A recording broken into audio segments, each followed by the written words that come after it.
थोड़े दिन मंदिर गए, 1 महीना मंदिर गए, 2 महीना मंदिर गए, 3 महीना मंदिर गए, सीहोर वाले महाराज की कथा सुन सुनकर फैशन में हो सकता है तुम मंदिर चले गए। हम फिर कहेंगे किसी को दिखाने के लिए मंदिर मत जाना, फैशन में मंदिर मत जाना, किसी को नीचा दिखाने मंदिर मत जाना, किसी को दिखाने के चक्कर में मंदिर मत जाना, छल और प्रपंच के चक्कर में मंदिर मत जाना, ढोंग करने के चक्कर में मंदिर मत जाना, किसी को दिखाने के लिए मंदिर मत जाना।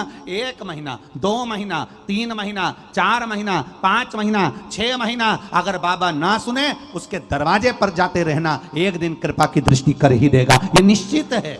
उसके द्वार तक जाइए, उसकी चौखट तक जाइए, और जब हम उसके दरवाजे तक जाएंगे, उसके चरणों तक हम पहुंचेंगे, उसकी चौखट तक हम पहुंचेंगे, हमारा दुख कटेगा जरूर, यह निश्चित है। हम अभी तक सारे संसार में फिरते रहे, हम अभी तक दुनिया के लोगों के पास जाते रहे, हम अभी तक दुनिया के लोगों में पहुंचकर हम सबसे कहते रहे मेरा दुख काट दो, भैया कोई ऐसा उपाय बता दो मेरा दुख कट जाए, भाभी जी कोई उपाय बता दो मेरा दुख कट जाए। ना जाने कहां कहां गए, कितने कितनों के पास गए, ना जाने किस किस के पास जाकर हमने अपने घर की दिशा बदल दी, हमने मकान बदल दिया, दुकान बदल दी, व्यापार बदल दिया, ना जाने गाड़ी बदल दी, सोने का तरीका बदल दिया, सोने का दिशा बदल दी, ना जाने कितने कितने काम करके देख लिए। अब एक बार शंकर को पकड़ कर देख लो, शिव के दरवाजे को पकड़ कर देख लो, शिव द्वार को पकड़ कर देख लो, शंकर की चौखट को पकड़ कर देख लो, सब कुछ करके देख लिया, दुख नहीं कटा, उसके बाद महादेव को पकड़ लीजिए, शिव के द्वार को पकड़ लीजिए, शंकर की चौखट को पकड़ लीजिए। शिव तत्व किसको कहते हैं, शंकर ओघड़ी किसको कहते हैं? शंकर को जिसने पहचान लिया, देवाधिदेव महादेव को जिसने जान लिया, शंकर के एक एक अंश को जो जान गया, शिव को जल चढ़ाने के महत्व को जो पहचान गया, शंकर की एक बेलपत्री पर शहद लगाकर उसको लगाने का महत्व जो जान गया। दुनिया के लोग तो हंसेंगे, क्या बेलपत्री पर शहद लगाने से क्या ऐसा हो जाता है? दुनिया के लोग हंसेंगे, क्या 1 लोटा जल चढ़ाने से ऐसा हो जाता है? दुनिया के लोग हंसेंगे, क्या शंकर के पास में जाने से कार्य सब अच्छा हो जाता है? दुनिया के लोग हंसते रहेंगे, क्योंकि दुनिया का काम है हंसना, दुनिया का काम है ताना देना, दुनिया का काम है गाली देना, दुनिया का काम है अपशब्द कहना। उनका काम वो कर रहे हैं, आप अपना कर्म करिए, महादेव के मंदिर में जाकर 1 लोटा जल चढ़ाना प्रारंभ करिए, वो संभाल लेगा। आप उसकी भक्ति में रमो, आप उसके विश्वास में रमो, आप उसकी श्रद्धा में रमो, आप उसके भाव में रमो। जितना जितना आप उसके भाव में रमते चले जाओगे, जितना आप उसकी भक्ति में रमते चले जाओगे, जितना आप उसके विश्वास पर रमते चले जाओगे, उतना सुख। बस एक विश्वास दृढ़ कर लो अपने भीतर, साधेगा तो महादेव, पार करेगा तो महादेव, जिलाएगा तो महादेव, और मारेगा तो महादेव, उसके सिवाय कोई नहीं करे। सारी दुनिया में भटक लो, सारी दुनिया में धक्के खा लो, सारी दुनिया में हाथ जोड़ लो, और सबसे निवेदन कर लो कि मेरा ये काम कर दो, मेरे बच्चे की नौकरी लगा दो, मेरे बच्चे का ये कर दो। सारी दुनिया में धक्के खा लेना, और सब दूर धक्के खाने के बाद एक बार मेरे महादेव पर विश्वास कर कर 1 लोटा जल चढ़ाना प्रारंभ कर देना, आपकी जीत निश्चित हो जाएगी। संसार के लोग अगर देवाधिदेव महादेव को एक बार पकड़ लें, संसार के लोग मेरे शिव जी को अगर एक बार पकड़ लें, एक बार,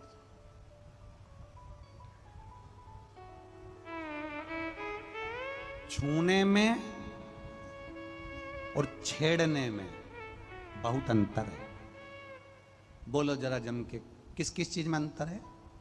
जम के बोलो। छूने में और छेड़ने में जमीन आसमान का अंतर है। हम जब परमात्मा को छूते हैं, हम जब माता पिता के चरण को छूते हैं, हम जब गुरुजन के चरण को छूते हैं, तो हमको आशीर्वाद मिलता है, और हम जब किसी को छेड़ते हैं तो आशीर्वाद नहीं, जूता मिलता है, चप्पल मिलती है। छूने में और छेड़ने में जमीन आसमान का अंतर है। हमारा शिव पुराण कहता है, शिव महापुराण की कथा कहती है, हम जब केवल छूते हैं, परमात्मा के शिवलिंग का स्पर्श किया, जलाधारी का स्पर्श किया, उसकी चौखट का स्पर्श किया, उसके दरवाजे का स्पर्श किया, उसके द्वार का स्पर्श किया, उसकी चौखट का स्पर्श किया, उसके दरवाजे का स्पर्श किया, उसकी चौखट का स्पर्श किया, उसके दरवाजे के चौखट का, नंदी का, उसके चरणारविंद का जब हमने स्पर्श किया, उसको छुआ, तो छूने पर हमको आशीर्वाद मिलता है और कुछ प्राप्त नहीं होता। और अगर एक बार परमात्मा के चरण छूने पर आशीर्वाद मिल जाता है तो हमारा जीवन अपने आप सार्थक होता चले जाता है, धन्य होता चले जाता है।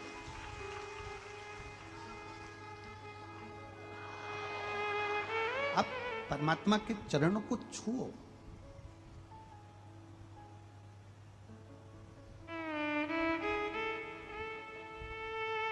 पूरी जिंदगी,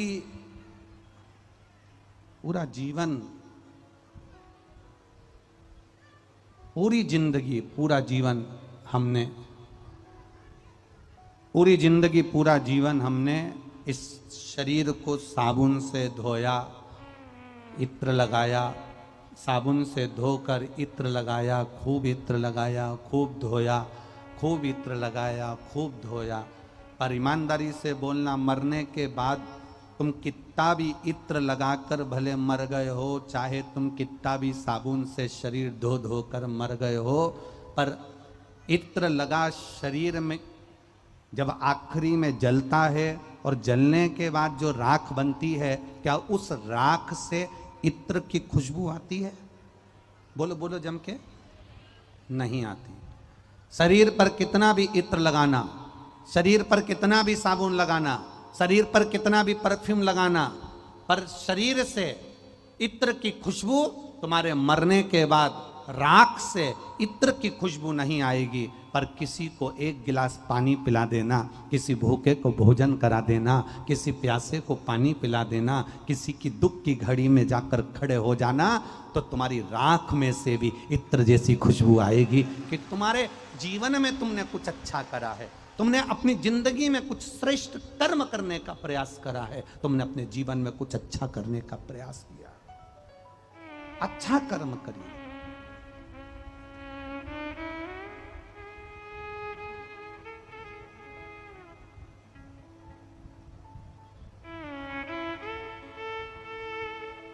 हम अच्छे कर्म की ओर अग्रणी हो।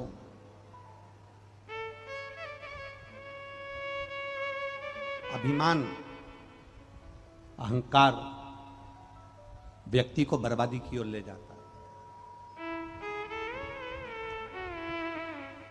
हम जब अभिमान से दूर होते हैं, हम जब अहंकार से दूर होते हैं, तब परमात्मा के करीब होते चले जाते हैं। जितना जितना हम उस पर विश्वास करते जाएंगे। हम लोगों से कहते हैं आप आस्था चैनल पर कथा सुनते हो, आप मोबाइल पर कथा सुनते हो, आप फेसबुक यूट्यूब पर कथा सुनते हो, आपके घर के लोग आपसे कहते होंगे क्या रोज रोज कथा सुन रहे हो, क्या रोज रोज महाराज जी की कथा सुन रहे हो, क्या बोर नहीं होते होगे? महाराज जी रोज कथा करते हैं तो क्या बोर नहीं होते होगे? क्या बोर नहीं होते होगे? क्या रोज रोज कथा सुनना, क्या रोज रोज आस्था चैनल को खोलकर बैठ जाना, क्या मोबाइल पर दिन भर सीहोर वाले महाराज को सुनते रहना, रात्रि को सोते समय भी 5 मिनट सीहोर वाले महाराज को सुन रहे हो, आस्था चैनल पर सीहोर वाले महाराज को सुन रहे हो, पंडाल लगे तो उसमें भीड़ भारी हो रही है, क्या दिन भर लोग कथा सुनते रहते हैं? क्या लोग पागल हो गए, बावरे हो गए? नहीं, शिव महापुराण की कथा कहती है आप जितनी जितनी कथा सुनते चले जाओगे, आप जितना जितना शंकर की कथा में रमते चले जाओगे, उतना तुम्हारे दिल में महादेव के प्रति विश्वास बढ़ता चले जाएगा और तुम शंकर के, शंकर तुम्हारा हो जाएगा। तुम शिव के हो गए और शिव तुम्हारा हो गया। अब ये विश्वास, ये भरोसा, ये दृढ़ता, ये सुनने से होता है। रुक्मणी जी ने भगवान कृष्ण को अपना पति माना। रुक्मणी जी तो भगवान कृष्ण से कभी मिली नहीं थी। रुक्मणी जी ने कभी भगवान कृष्ण को देखा नहीं था। रुक्मणी जी ने कभी भगवान कृष्ण का दर्शन नहीं किया था। रुक्मणी जी कभी भगवान कृष्ण से मिली नहीं थी। रुक्मणी जी कभी द्वारका में जाकर भगवान कृष्ण का दर्शन नहीं करी थी। फिर रुक्मणी जी के मन में भगवान कृष्ण के प्रति इतना प्रेम, इतना भाव कैसे जाग गया? क्योंकि रुक्मणी जी जब जब अपने पिता के साथ में राजा भीष्मक के पास में सिंहासन पर बैठती थी और लोग जब राजा भीष्मक के पास आते थे तो भगवान कृष्ण का गुणगान गाते थे। कृष्ण ऐसे हैं, कृष्ण ऐसे हैं, कृष्ण ने ये किया, कृष्ण ने वो किया। रुक्मणी जी के दिल में कृष्ण के प्रति भाव जागृत होता चले जाता था, भाव जागृत होता चले जाता था। रुक्मणी जी के हृदय में भगवान कृष्ण के प्रति विश्वास केवल सुन सुनकर इतना जाग गया कि रुक्मणी कृष्ण की हो गई और कृष्ण रुक्मणी के हो गए। आखिरी में भगवान को रुक्मणी को लेने जाना पड़ा। करोड़ों लोगों ने शंकर भगवान को केवल मंदिर जाकर एक लोटा जल चढ़ाया। करोड़ों लोगों के, ना जाने कितने लोगों के गुरु नहीं है। हम उनसे कहते हैं अगर आप शंकर जी के मंदिर में एक लोटा जल चढ़ाने जा रहे हो तो ये 3 दिन की जो कथा है 1 बजे से 3 बजे तक गुरु पूर्णिमा के अवसर पर, शिव गुरु दीक्षा महोत्सव के अवसर पर इसको सुनना। उस कथा से आपको मालूम पड़ेगा कि हम शंकर को अपना गुरु बना बैठे, एक लोटा जल चढ़ाते चढ़ाते शिव को अपना बना बैठे। कहां भटके हम, कहां भटके।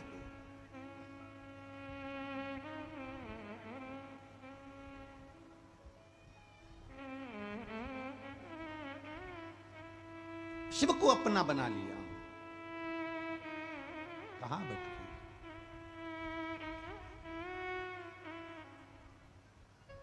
उस कथा का नाम हमने 3 दिन की जो कथा है उसका नाम ही हमने दिया शिव गुरु दीक्षा महोत्सव।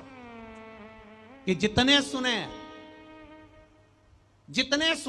वो 1 सेकंड की भी, अगर उस 3 दिन की 2 घंटे के प्रवचन में से 1 सेकंड का भी सुन रहे हैं तो वो शिव उनके हृदय में, और उनके हृदय में अगर आकर बैठ गए मेरे भोलेनाथ, तो फिर दुनिया का सारा दुख अपने आप कट गया। शंकर आपकी चित्त वृत्ति में बैठ गया, फिर हो गया।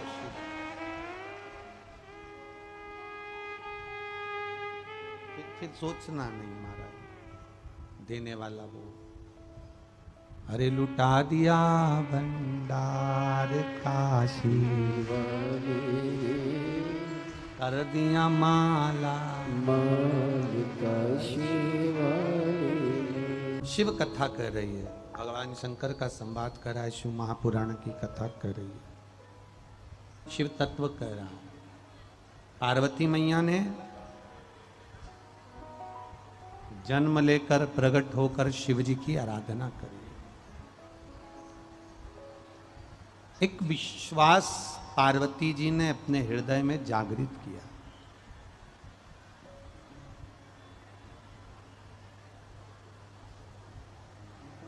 जब पार्वती जी ने अपने भीतर यह विश्वास जगा लिया कि मैं महादेव को अपना बनाऊंगी,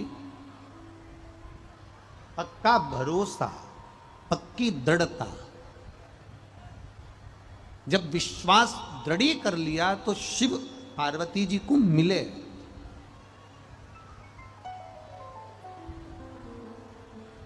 ऐसा नहीं कि भगवान भोलेनाथ पार्वती जी को नहीं मिले। जब विश्वास पक्का हो जाता है, दृढ़ हो जाता है, भरोसा पक्का हो जाता है, विश्वास अगर आपका पक्का हो गया, भरोसा यदि आपका पक्का हो गया, दृढ़ता यदि पक्की हो गई, तो शिव को मिलने में देरी नहीं लगेगी।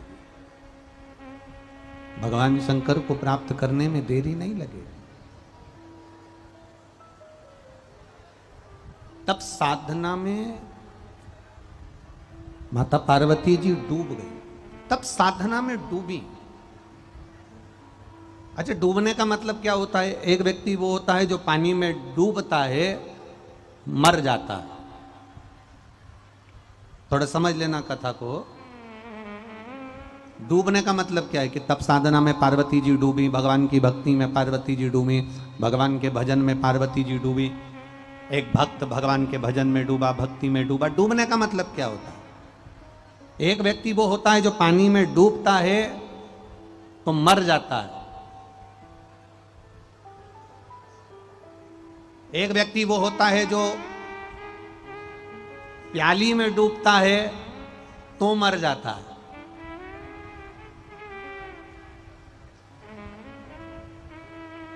एक व्यक्ति वो होता है जो अहंकार में डूबता है तो मर जाता है। एक व्यक्ति वो होता है जो लोभ में डूबता है तो मर जाता है। एक व्यक्ति वो होता है जो वासना में डूबता है तो मर जाता है। पर एक व्यक्ति वो होता है जो शिव महापुराण की भक्ति में, शंकर की भक्ति में डूबता है तो तर जाता है। पानी में डूबोगे तो मर जाओगे, प्याली में डूबोगे तो मर जाओगे, अहंकार में डूबोगे तो मर जाओगे, लोभ में डूबोगे तो मर जाओगे, वासना में डूबोगे तो मर जाओगे। और शंकर भगवान की भक्ति में डूब गए, मरोगे नहीं, तर जाओगे। डूबोगे तो तरना निश्चित है, मरना नहीं है, तर जाना।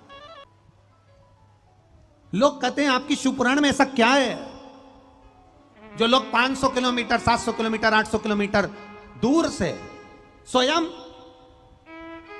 कोई 50 किलोमीटर दूर भी रह रहा है तो वो अपने घर वापस नहीं जाता, पंडाल में बैठकर कथा सुनता है, पंडाल में सोता है, पंडाल में रहता है। ऐसा शिवपुराण में है क्या? हम उनसे कहेंगे हमसे मत पूछो कि शिव महापुराण में क्या है, अगर पूछना है तो जो पंडाल में बैठे हैं इनसे पूछो कि शिव महापुराण में ऐसा क्या है। मक्खी जहां मीठा होगा वहीं जाती है, और भक्त जहां भगवान होता है वहीं जाता है। जाता ही नहीं जाता। कितना मेला भराता है देवघर में, बोलो बोलो जम के बोलो, तुम लोग तो यहां पास में रहते हो। देवघर में कितना मेला भरा था, सावन महीने में लोग कावड़ ले लेके जाते, कावड़ ले लेके जाते भर भर के। बाबा दिखता तक नहीं है। दिखता क्या? अरे बोलो तो जम के, बस बोल बम का नारा है, कावड़ लिए चल दिए। और सबको मालूम है कि लाइन लगना पड़ेगा, भीड़ होगी, अपार भीड़ होगी, जल भी सही से नहीं चढ़, सबको मालूम है, जितने बैठे हो नहीं तुम, सबको मालूम है भीड़ बहुत होगी बाप देवघर में, जल भी अच्छे से नहीं चढ़ पाएगा, दर्शन अच्छे से नहीं हो पाएंगे। सारे लोग कहते हैं इतनी भीड़ में काहे को जा रहे हो, दर्शन नहीं हो पाएंगे, जल नहीं चढ़ पाएगा। उसके बाद भी लोग कावड़ लेकर जाते हैं, भीड़ अपार, दर्शन भी नहीं हो पा रहे। बाबा के ऊपर बेलपत्री माला इतनी पड़ी कि तुम जो गंगा जल लेकर गए वो लोटा भी उन्हीं पे पड़ा, वो भी उन्हीं के ऊपर पड़ा। और बाबा मेरा भोलेनाथ माला में, फूल में, पत्ती में आराम से दुबक के आराम से बैठा, और पास में पार्वती जी बैठकर कह रही हैं कैसे हो? महादेव जी कहते हैं अब सावन चले जाने दे फिर बताऊंगा कैसा। अभी नहीं बोल सकता सावन के महीने में कि मैं कैसा हूं, ये सावन जाने दे। दुबक कर बैठा।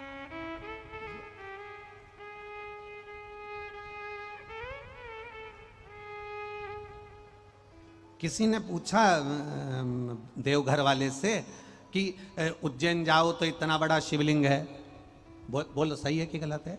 केदारनाथ जी जाओ तो इतना बड़ा शिवलिंग है, सोमनाथ जी जाओ तो इतना बड़ा शिवलिंग है, रामेश्वर जाओ तो इतना बड़ा शिवलिंग है, भीमा शंकर जाओ तो इतना बड़ा शिवलिंग है, त्र्यंबकेश्वर जाओ तो इतने बड़े बड़े शिवलिंग है। पर बाबा एक बात बताओ, तुम यहां पर आए वैद्यनाथ जी तो तुम इतने छोटे से क्यों हो गए? शंकर भगवान बोले हमें मालूम है हमें बिहार में रहना है।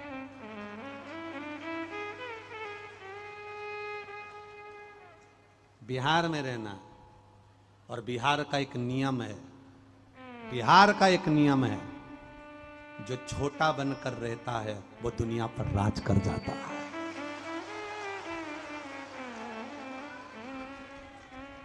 बिहार का एक नियम है, जो छोटा बनकर रहता है छुटकन। बिहार में तुम देखना, एक बड़ी बहू एक छोटी बहू, सबसे ज्यादा सुखी कौन? बोलो बोलो जम के बोलो, छोटी।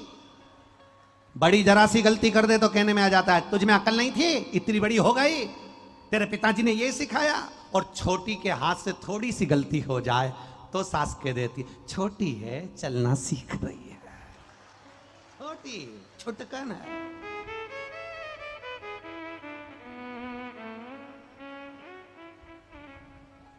का कहलवन्नी, अब ये छोटी है, छोटी में का देखे?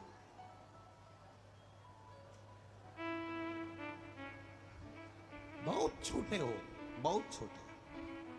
तुम धन से कितने भी बड़े हो, तुम संपदा से कितने बड़े हो, तुम वैभव से कितने बड़े हो, तुम उम्र में कितने बड़े हो, शिव महापुराण की कथा कहती है पर अपने दिल से छोटे बने रहना। जितने छोटे बने रहोगे, जो व्यक्ति अपने आप को समझ लेता है ना कि मेरी उम्र 70 साल की हो गई, तो 50 साल का व्यक्ति भी अगर सोच ले कि मेरी उम्र बहुत हो गई, 40 साल का सोच ले कि अब मेरी उम्र बहुत हो गई, 55 साल का सोच ले कि मेरी उम्र बहुत हो गई, रिटायरमेंट होते से व्यक्ति सोच ले मैं 60 साल का हो गया, अब कुछ नहीं हो सकता। शिव महापुराण की कथा कहती है अपने बचपन को अंदर से कभी खत्म मत करो, अपना बचपन अपने भीतर वर्तमान में उसको जारी रखो। तुम ये सोचो कि मैं अभी बुढ़ी हुई नहीं। वो एक डायलॉग किसी ने बोला, बुड्ढा तेरा हम काहे के